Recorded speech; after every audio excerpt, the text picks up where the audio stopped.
Halo, selamat pagi anak-anak. Kita lanjutkan pelajaran kita mengenai kemagnetan dan pemanfaatannya. Jadi, coba kalian simak video pembelajaran kita kali ini. Kali ini kita akan belajar mengenai induksi elektromagnetik, di mana induksi elektromagnetik itu merupakan listrik yang dihasilkan dari perubahan medan magnet. Jadi, menurut Faraday, listrik dapat dihasilkan dengan cara menggerakkan magnet batang keluar masuk kumparan.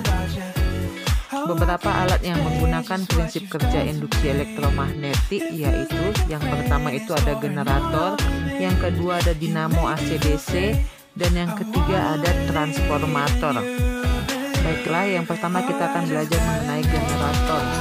Generator merupakan alat yang digunakan untuk mengubah energi gerak ataupun energi kinetik menjadi energi listrik. Generator dibedakan menjadi generator AC atau alternating current dan generator DC direct current. Generator AC dapat menghasilkan arus bolak-balik, sedangkan generator DC dapat menghasilkan arus searah. Selanjutnya ada dinamo AC dan DC. Dinamo ini merupakan generator yang relatif kecil.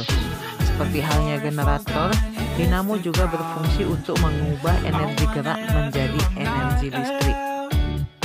Yang ketiga ada transformator atau sering disebut dengan trafo. Transformator merupakan alat yang berfungsi untuk menaikkan ataupun menurunkan tegangan listrik. Berdasarkan kegunaannya, trafo itu dibedakan menjadi dua jenis, yaitu trafo step up dan trafo step down. Trafo step up itu fungsinya untuk menaikkan tegangan, sedangkan trafo step down fungsinya untuk menurunkan tegangan. Perbedaan antara trafo step up dan trafo step down itu bisa kita lihat dari jumlah lilitannya dan besar tegangannya. Pada trafo step up, jumlah lilitan primer lebih sedikit daripada jumlah lilitan sekunder, dan tegangan sekundernya lebih besar dari tegangan primernya. Dan sebaliknya pada trafo step down, jumlah lilitan primer lebih banyak daripada jumlah lilitan sekunder, dan tegangan sekundernya lebih kecil dari tegangan primernya. Pada trafo ideal, energi listrik yang masuk ke dalam kumparan primer akan dipindahkan seluruhnya ke dalam kumparan sekunder. Hal ini mengakibatkan besar efisiensi trafo menjadi 100%, atau secara matematis dapat dituliskan sebagai berikut. NP per NS sama dengan VP per VS sama dengan IS per IP, di mana NP adalah lilitan primer, NS adalah lilitan sekunder. VP adalah tegangan primer dan VS adalah tegangan sekunder yang satuannya volt, sedangkan IP itu adalah kuat arus primer dan IS adalah kuat arus sekunder, satuannya ampere. Berbeda dengan trafo ideal, trafo tidak ideal memiliki efisiensi. Jadi efisiensi dari trafo tidak ideal dapat ditentukan dengan persamaan berikut. Efisiensi sama dengan tegangan sekunder kali kuat arus sekunder perbanding tegangan primer kali kuat arus primer, kali di mana nilai itu merupakan efisiensi trafo.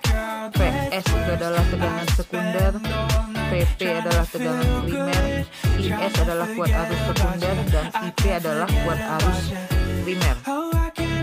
Contoh soal, sebuah trafo mempunyai kumparan primer dan sekunder dengan jumlah lilitan masing-masing 500 dan 5000. Dihubungkan dengan jaringan bertegangan arus bolak-balik 220 volt.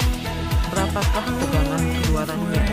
Jadi yang diketahui di situ adalah NP 500 lilitan, NS 5000 lilitan, VP 220 volt, dan ditanya di situ adalah VS. Jadi jawabnya kita gunakan persamaan VS per NS itu sama dengan VP per NP. Kita masukkan nilainya, VS per 5000 sama dengan 220 per 500, sehingga kita peroleh nanti hasilnya VS adalah 2200 volt. Demikianlah video pembelajaran kita untuk minggu ini. Jangan lupa tugasnya dikerjakan dan dikumpulkan. Sampai jumpa minggu depan.